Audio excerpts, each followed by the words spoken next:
Okay, ready? Hi, this is Take. Nice day we have here. We have a guest, great guest here, coming from the States. Let me introduce Mr. Tim Burns. Hi everyone, my name is Tim.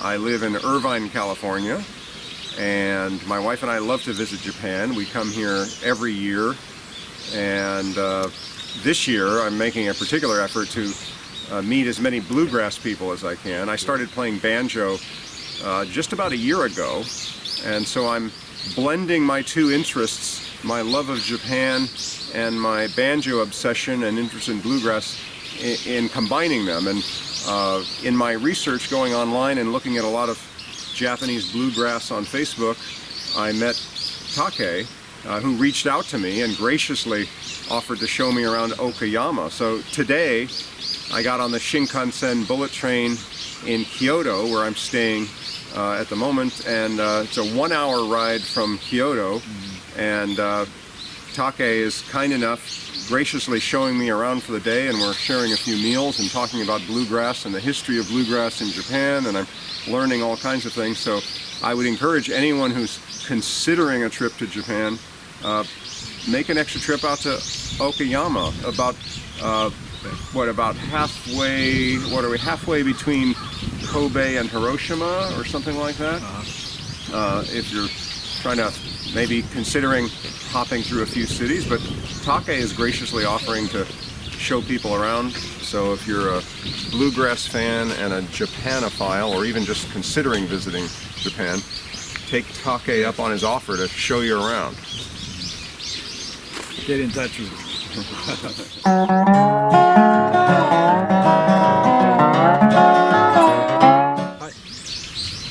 Hi Tim. You had many chances to visit bluegrass places in Tokyo.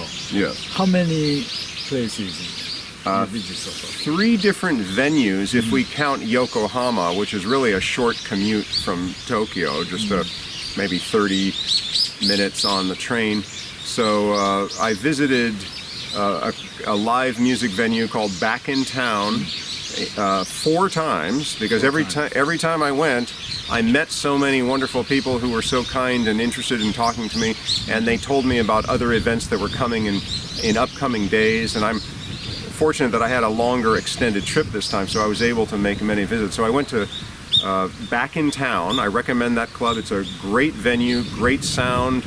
It's got some space to it. It's very well run. The food is good. They do a lot of bluegrass events there, and other folk and some country and related stuff, but a fair amount of bluegrass happens at Back in Town.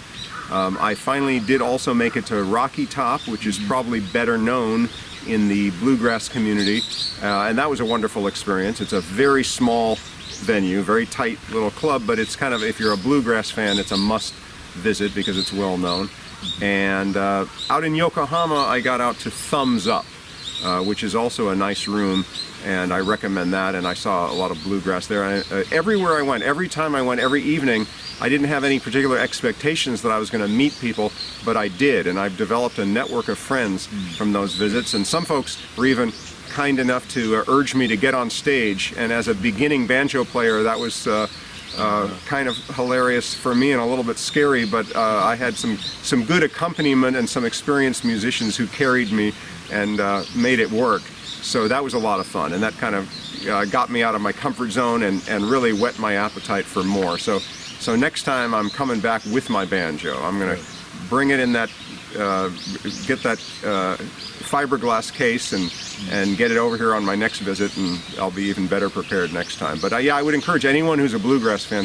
The bluegrass community here in Japan is amazing. It's just, as I've said to Take, I don't know where else I could see so much bluegrass so often. If you're in Tokyo, among the several clubs, and I haven't even made it to Moon Stomp yet, but several people have recommended a club to me called Moon Stomp. And you can find all of these online if you do some research, and that's how I found out about these. I go on Facebook, I start following some groups, and I see where they're performing, and one thing leads to another, and you start finding out about these things. Take was kind enough to reach out to me, and and every connection leads to more connections. But you'll meet a lot of people.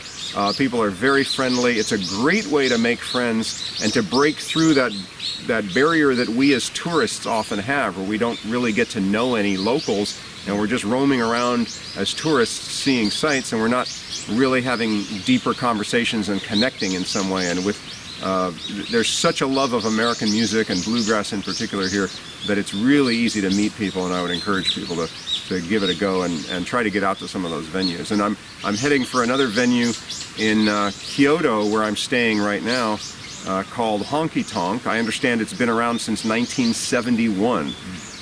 So I'm anxious to see that as well. So, and there are more venues than that, and in other cities. I was in a music store in Tokyo where it's called Dr. Sound. I was in a room that must have 30 or 40 banjos for sale.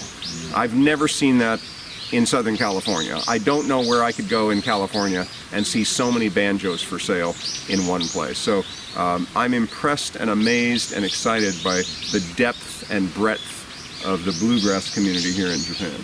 Thank you. Okay, you are leaving for California on 10th, right?